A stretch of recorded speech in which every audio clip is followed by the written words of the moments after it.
President and the Secretary of Treasury had a productive and substantive conversation yesterday with the business leaders about the need to urgently pass the American Rescue Plan. The group discussed the importance of getting direct assistance to families who are suffering, and there was consensus that getting immediate help to the American people is paramount. The president also raised his priority to increase wages and ensure no one who makes minimum wage is living below the poverty line. The business leaders shared the experiences of their own workforces and discussed the challenges their employees and customer base face to overcome the economic crisis caused by the pandemic. The group agreed to work together moving forward to help grow the economy, particularly around infrastructure investment, and help make life better for working families across the country. Another scheduling update for all of you: this Friday, President Biden will continue his engagement around the American Rescue Plan by meeting with a bipartisan group of mayors and governors here at the White House to discuss the vital need to get more support to their communities and to those on the front lines of this fight. He has proposed $350 billion in support for state and local government. That means keeping cops, firefighters, public health workers, teachers, and other public servants on the job in the fight against the virus. And that means getting help to cities, counties, and states to get vaccines and arms faster, something many governors and mayors have spoken about. Mayors in particular are on the front lines of this, and we've seen widespread bipartisan support from them. We're hoping to even bring some of them to the briefing room here to talk with all of you on Friday. Just a couple of other updates. Today, our COVID response team gave an update on its progress and sweeping action in addressing the health crisis facing our nation. They announced the launch of 5 new community vaccination centers across Texas and New York State. In Texas, states in Arlington, Dallas, and Houston will collectively be able to administer more than 10,000 shots a day in some of the hardest hit areas in the state. Teams from the federal government are being deployed immediately to help get those sites running, and are expected to start the week of February 22nd, so before the end of the month. In New York, sites in Brooklyn and Queens will open the same week and will together have a capacity for 6,000 shots a day. This follows 2 sites announced last week and other ongoing efforts to accelerate equitable vaccination efforts, including by increasing weekly state vaccine supply by 25% since entering office, deploying federal personnel to support vaccination efforts nationwide, and over $3.15 billion in funding to states, tribes, and territories. Second, our team also announced members of its Health Equity Task Force. This is something many of you have been asking about since the president took office. The president's 12 members will bring noteworthy backgrounds and expertise to represent a range of racial and ethnic groups and other key constituencies, including children and youth, educators and students, healthcare providers, immigrants, individuals with disabilities, LGBTQ individuals, public health experts, rural communities, state, local, territorial, tribal governments, and labor unions. This board is charged with issuing a range of recommendations to help inform the COVID-19 response and recovery, including equitable allocation of resources, and of course it will be chaired by Dr. Marcela Nunez-Smith. Finally, someone in here, I think it was your colleague from the AP, asked couple days ago, I should say, about the president getting COVID tested, and I just wanted to provide an update that the president's last COVID test was last Thursday. It was negative. We will venture to ensure we are providing that information to you as it comes out moving forward, or as he is tested.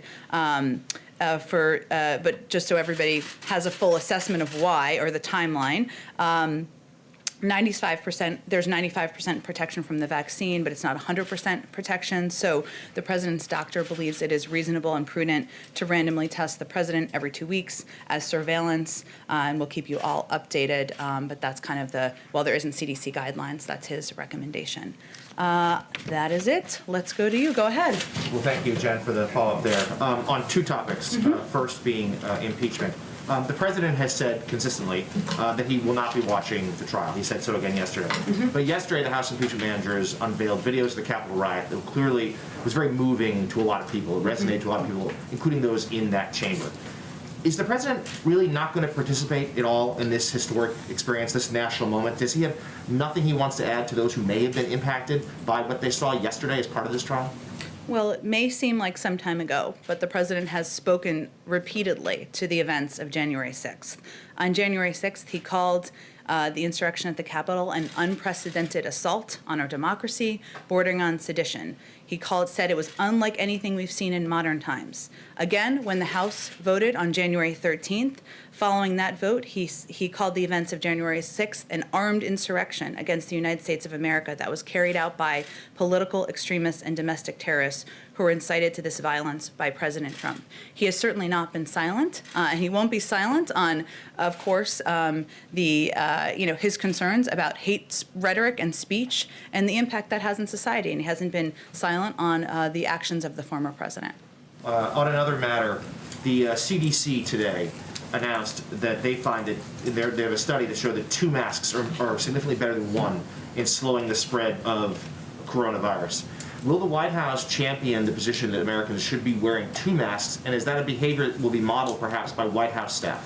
Well, I've learned a lot about this myself, the issue of studies versus recommendations or specific guidelines, I should say. So this was a study which was a reflection of the importance of well-fitting masks, something that many of our health and medical experts have talked about. It doesn't actually issue definitive guidance on 1 mask versus 2 masks. Obviously, if that's something they were to issue as official guidance, we listen to our health and medical experts. But the study does show that if a person has a loose-fitting mask, that they should consider options to improve that fit. And this includes nose wire, knotting the earlobes on your mask, wearing a cloth mask over a medical procedure or disposable mask, something we do here quite a bit. So the bottom line of that study is actually to improve the fit of the mask, and a second mask is one of several options to be able to do that. And then just to follow up, and then I'll hand off.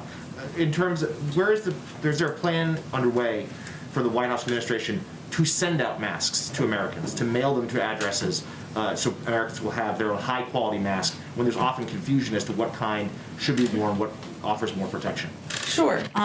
Well, one, the president uses every opportunity he has, as he did at the Super Bowl, not that he was there, but in the PSA, to make clear to the American people the safety of wearing masks, the impact of wearing masks. He said that it would save 50,000 lives, more than 50,000 lives, if Americans wore them for 100 days.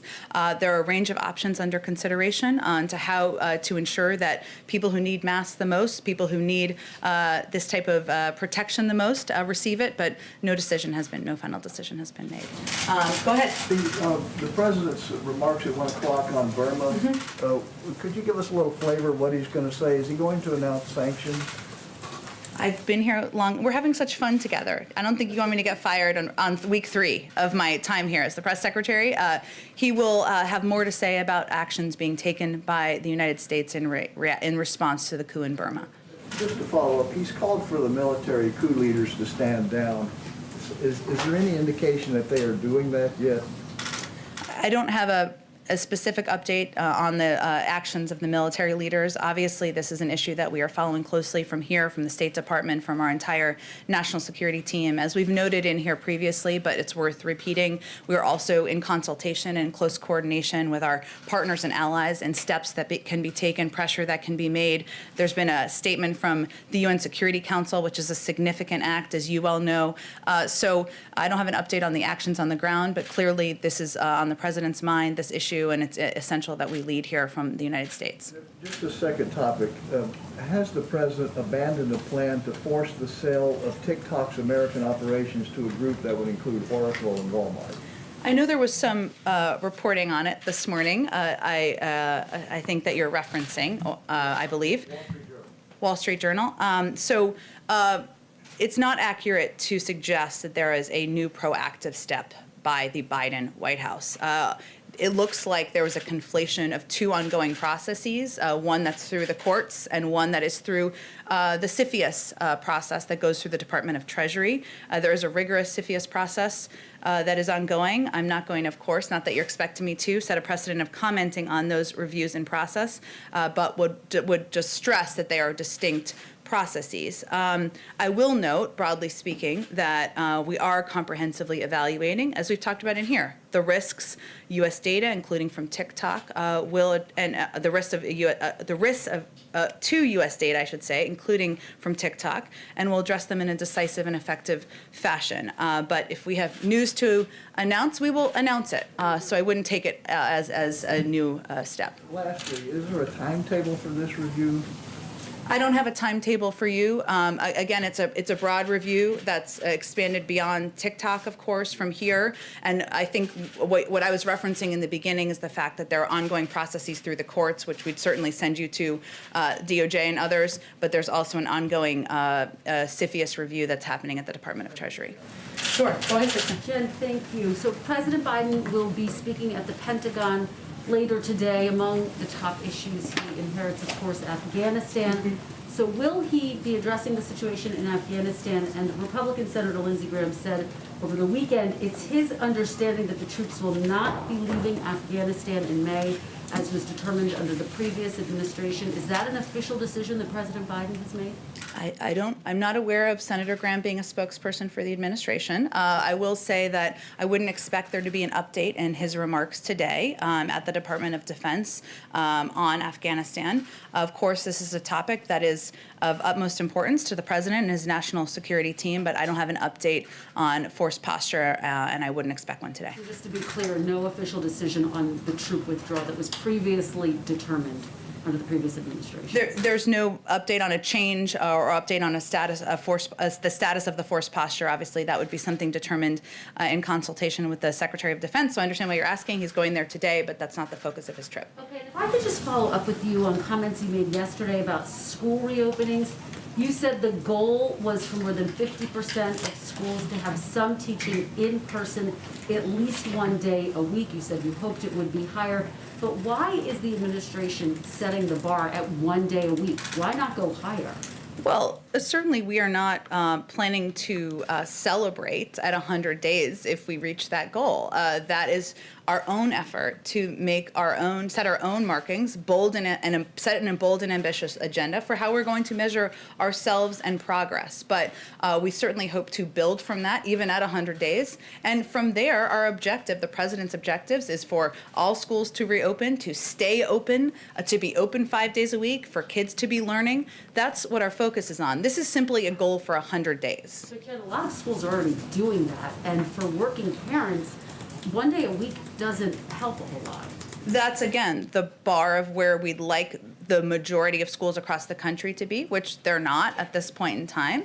And we want to build from there. And it really depends. It differs from school district to school district. Part of the reason that there is funding in the American Rescue Plan is to ensure that school districts that don't have the funding they need to ensure they are equipped to reopen, to meet that bar and exceed it, are able to do exactly that. Go ahead. Thanks, Jen. I want to pick up on Jonathan's comment on the president, or question on the president not engaging on impeachment. Indulge me. Sure. Always happy to. How should the American public interpret the president's silence on this? Is he not invested in the outcome of this trial, or is he?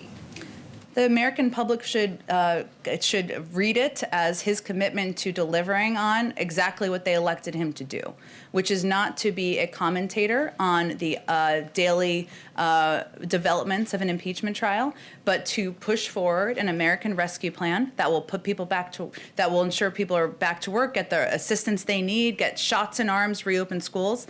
That's what they asked him to do, and that's what he's focused on doing every day. Might he address it when it's wrapped?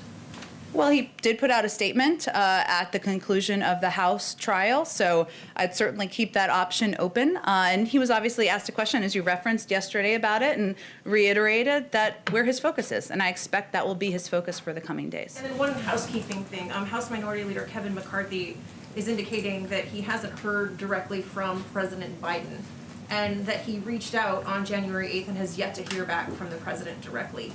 Why is President Biden not engaging with I won't the tell top him you called him Republican- President Trump. Why is he not engaging with Kevin McCarthy directly? Well, I can assure you that senior members of our team are in close consultation and in touch with senior members of Congressman Leader McCarthy's team. I don't have any additional calls to read out for you other than to repeat or reiterate that the president is open to and committed to speaking with a range of Democrats and Republicans, as is evidenced by the people he's brought here to the White House. And he picks up the phone on a daily basis and calls people, but I don't have any calls to Leader McCarthy to read out for you today. Go ahead. Two topics. First of all, what does President Biden think about the Dallas Mavericks owner, Mark Cuban, deciding to indefinitely stop playing the national anthem before his National Basketball Association games? Well, I haven't spoken with the president about the decision by Mark Cuban on the Dallas Mavericks, I should say the national anthem, but I know he's incredibly proud to be an American and has great respect for the anthem and all that it represents, especially for our men and women serving in uniform around the world. He'd also say that, of course, that part of pride in our country means recognizing moments where we as a country haven't lived up to our highest ideals, which is often and at times what people are speaking to when they take action at sporting events. And it means respecting the right of people granted to them in the Constitution to peacefully protest. That's why he ran for president in the first place, and that's what he's focused on doing every day. And then on schools, when President Biden talked for the last couple months, particularly during the transition, about reopening schools within the first 100 days, why didn't he ever mention the small print that that was just going to be for 1 day a week as the goal?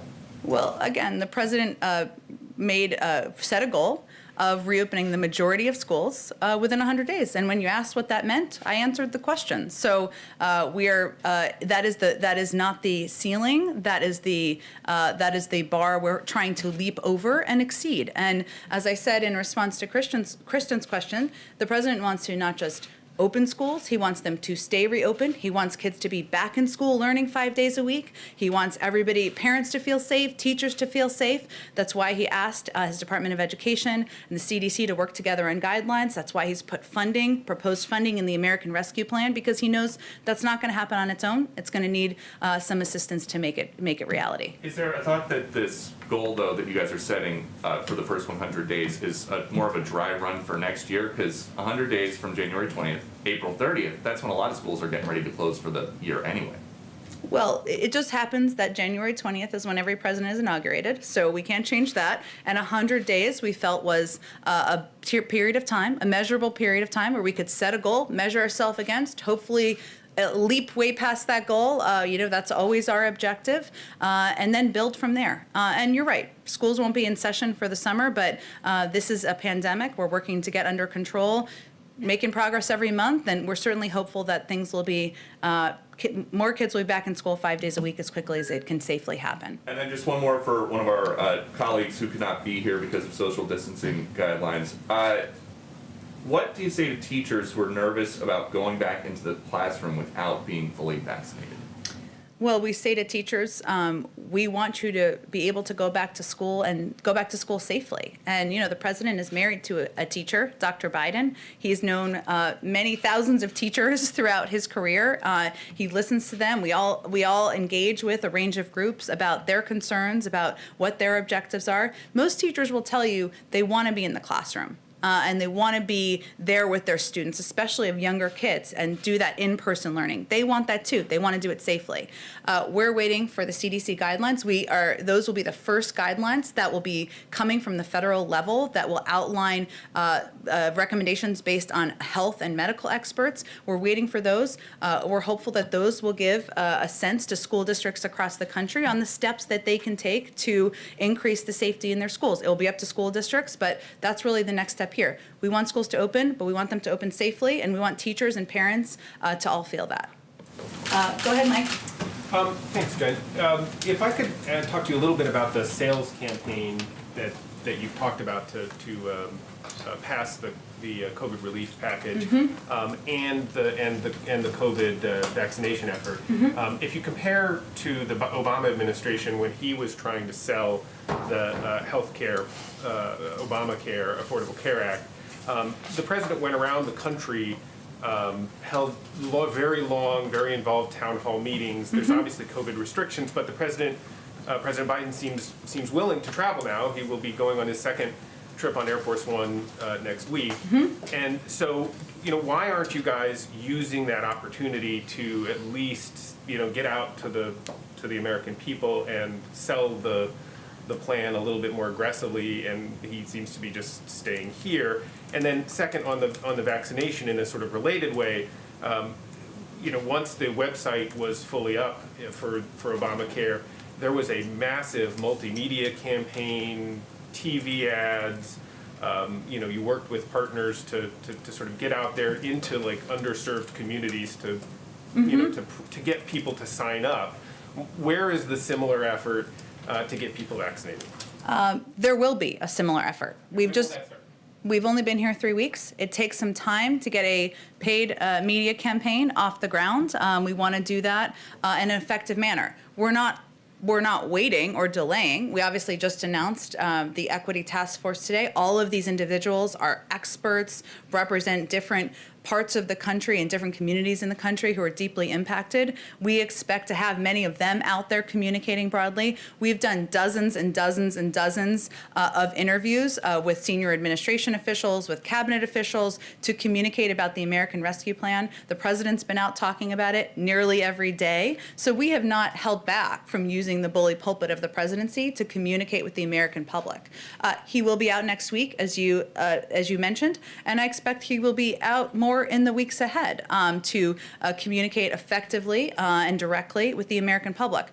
But a little different from the Affordable Care Act, what we're doing in part, it may be what's the components of what are in the plan, reopening schools, getting vaccines in arms, ensuring that Americans who don't have food have concerns about putting food on the table, have money to get through this period of time, is working. More than 70% of the public in almost every poll supports this package. So we are certainly out there. Everybody's focused on this every day, selling it, and the public seems to like what they're hearing, but our job is not done. We need to get it across the finish line. So the president will be traveling and others will be out there even more in the weeks ahead. And on one other topic, the president put forth on the first day a comprehensive immigration proposal, legislation that would wrap a lot of things into one bill. There seems to be support in the advocacy community, immigration advocacy community now for moving ahead with components of that separately, both for Dreamers,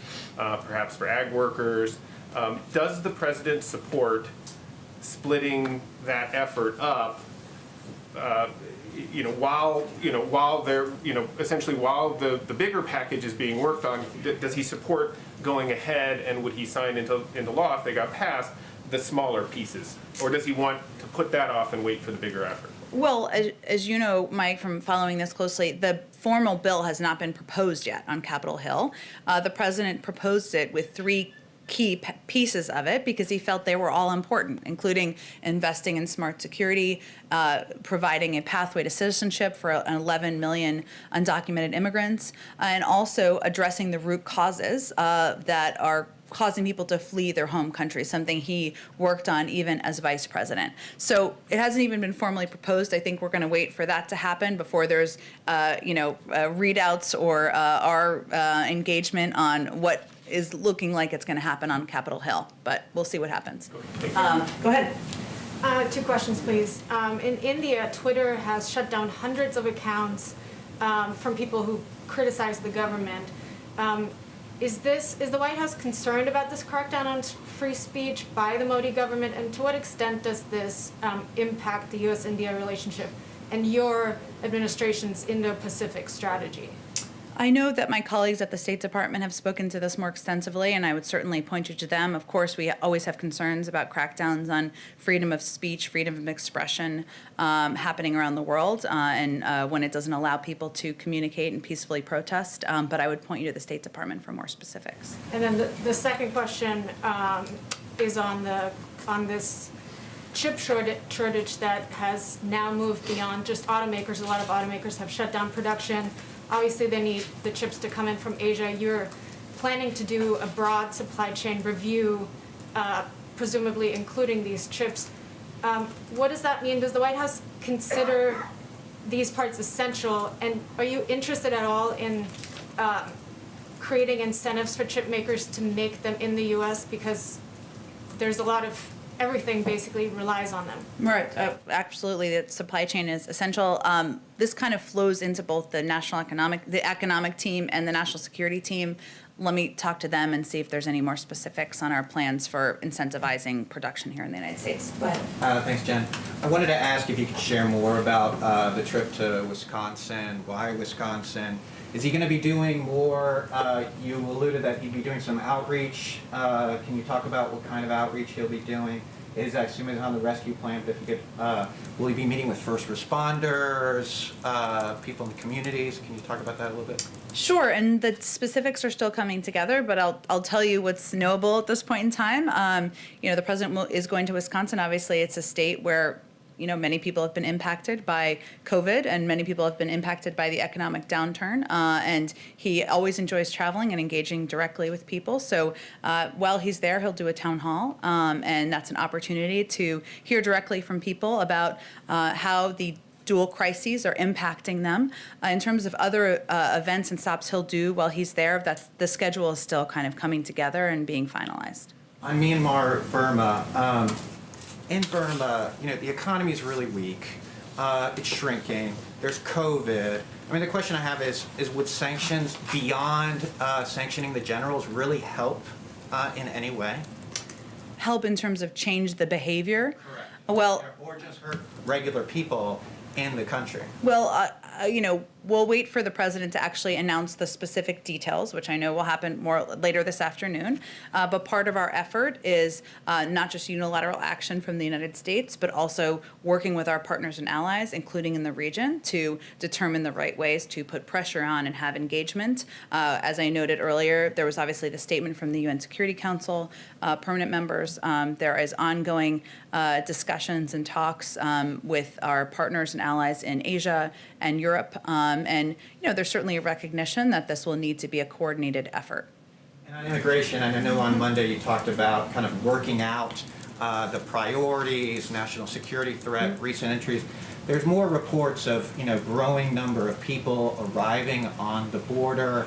How closely is President Biden watching this? Obviously, attacking the root causes of this migration is something that he knows well, that he's worked on for a long time. But what about in the short term? What steps are going to be taken to confront this issue? Because more are coming, so we don't have a repeat of things that we've had in the past, which obviously President Biden is very familiar with. Sure, he's certainly following it closely, but obviously defers to the leadership and the guidance of his Secretary of Homeland Security, Ali Mayorkas, who has now confirmed been in office in his role for just over a week now. Obviously, comes to that job with a great deal of experience working on these issues, including during challenging times. But since you gave me the opportunity, I mean, one of the things we are certainly doing is communicating that due to the pandemic and the fact that we have not had the time as an administration to put in place a humane, comprehensive process for processing individuals who are coming to the border, now is not the time to come. And the vast majority of people will be turned away. Asylum processes at the border will not occur immediately, will take time to implement. And as DHS and CBP have said, when long-term, this is, there have been incredibly narrow and limited circumstances where individuals have been have come in to the country awaiting for their hearing, but the vast majority have been turned away. And so this is not the time to come. And, this is obviously an emotional issue for many of us who've worked on this in the past, for the president himself. But we need time to put in place and partners to put in place a comprehensive process and system that will allow for processing at the border of asylum seekers, but also, providing a pathway to citizenship for immigrants who are in the United States. Go ahead. Thank you, Jen. Jim Murrin, who's the head of the Nevada COVID Task Force, has proposed making Nevada have an elite level of health and safety measures. And he said that by fall, he thinks there'll be enough shots in arms, that there'll be fans in seats of a variety of venues, sporting venues, concerts, stuff like that. Do you think that that is possible, and is that a priority for the administration? Well, I think the president said during his Super Bowl interview that he certainly hoped that next year at this time, we would all be watching the Super Bowl at parties and the stands would be full. But we defer to our health and medical team who look at the entire country, and I'm not sure if this individual is just looking at Nevada or looking at the entire country, and what their guidelines and their guidance offers us. We know that we will have enough vaccines to provide them to the American people by the end of the summer, but a vaccine is not a vaccination. And in order to get to a place where we are returning back to normal, we need to ensure that those vaccines are or turned into vaccinations, and that that a large swath of the American public is vaccinated. But obviously, we defer to our health and medical team working for the federal government here. No disrespect to the individual you mentioned. Go ahead. Yeah, does the White House have a position on the prosecutors opening up cases in Georgia on efforts to subvert the 2020 election? I have not followed this closely. I would likely send you to the Department of Justice for any comment on it. And on the HHS secretary designate, there are plans on the part of Republicans to paint him as taking actions and supporting actions in California that have been punitive to people there, that the state has been overly aggressive. What is your position on that with as far as it goes with Becerra? Tell me a little bit more about your question. What is your response to the idea that he has stepped in and taken actions in California that have been overly aggressive, and that he should bear some blame for the problems that the state is having with COVID? Well, first, I would say that the president nominated Attorney General Becerra because he felt he was exactly the right person to lead the Department of Health and Human Services at this time, and that his work on a range of issues, including in working to pass the Affordable Care Act, including his defense of the Affordable Care Act on a number of cases in California, were certainly part of that decision. And frankly, it is disappointing that Congress, the Senate, is delaying any further in confirming his nomination at a time when thousands of people are dying every day of a pandemic, and people need leadership at the top of an agency that has an important role to play. Go ahead. Thanks, Jen. I want to ask you questions on two fronts here. First off, it's been over a month since the January 6th Capitol attack, and we have not received any kind of public briefing from the Capitol Police. A lot of people have raised concerns about that. Does President Biden want to see that kind of briefing? And also, on a similar note, what does he think about efforts from such as Congressman Jamal Bowman's to establish a congressional investigation or commission into the Capitol attack? We certainly leave the determination about whether there's a congressional investigation up to members of Congress. I've seen that proposal. Obviously, there are others who would need to support that to move it forward, and I know a number do. In terms of the timeline of a briefing from the Capitol Police, I would again refer to them on the timeline. We, of course, here in the federal government, there's an ongoing investigation, as you know, out of the Department of Justice, and I defer to them for any reports or updates from their end. A second question. Obviously the president is going to be addressing the coup in Myanmar today. He's, I'm assuming, speaking out against it and taking action there. You and Secretary of State Blinken have talked about how the January 6th attack, makes it, I think, the Secretary of State's at a greater challenge. You said it will take some time for America to gain its status as a beacon of leadership again. As we address this, how important is it to have accountability for the Capitol attack, including potentially impeachment, as we want to, spread democracy abroad? Well, I think what Secretary Blinken and I were both referring to is the fact that in order to project to other countries around the world that there should be a protection of democracy, that there should be freedom of speech, that there should be freedom of expression, we have to conduct ourselves in that manner from here. And the pieces we have control over are what the President of the United States does, what the Secretary of State does, and how we all conduct ourselves from this administration. He has spoken, as I started the briefing talking about, to his views on the horrific events of January 6th and the fact that it was an attack on our democracy here. He made those statements because that's how he felt, and also it's important to make that clear to the public and to the world. But in terms of what steps will be taken from here, we leave that to the Senate. Obviously, we're calling what happened in Myanmar a coup. Do you think that's an accurate description for what happened on January 6th? I'm not going to give any new definitions. There's obviously a process that's ongoing. I'm sure you'll all be watching today as the Senate proceeds with the hearings. I appreciate your creativity, though. Go ahead, in the back. The Iranian-backed Houthi rebels attacked Saudi Arabia today in Abha. The coalition called it a war crime. Does this undermine the president's effort to end the war in Yemen? And are you putting too much faith in the Houthis rebels' intention to get into the negotiation? Well, thank you, Nadia. Let me first say that we condemn the Houthi attack today at the Aba International Airport in Saudi Arabia, a civilian airport. The attack coincides with Special Envoy Lender King's first trip to the region and his efforts to bring a lasting peace to Yemen that will ease the suffering of the Yemeni people. The Houthis, meanwhile, continually demonstrate a desire to prolong the war by attacking Saudi Arabia, including attacks on citizens. And we will continue our diplomatic outreach and engage with various stakeholders, including members of Congress, humanitarian aid organizations, the UN Special Envoy, and others to bring a negotiated settlement to end the war. As President Biden has said, we are stepping up our diplomacy to end the war, as he said last week at the State Department, and the main focus of our efforts will continue to be on diplomacy to end the war via the UN-led process, to impose a ceasefire, open humanitarian channels, and restore long dormant peace talks. We believe that remains the best path forward. Thank you. I have a quick question on Iran.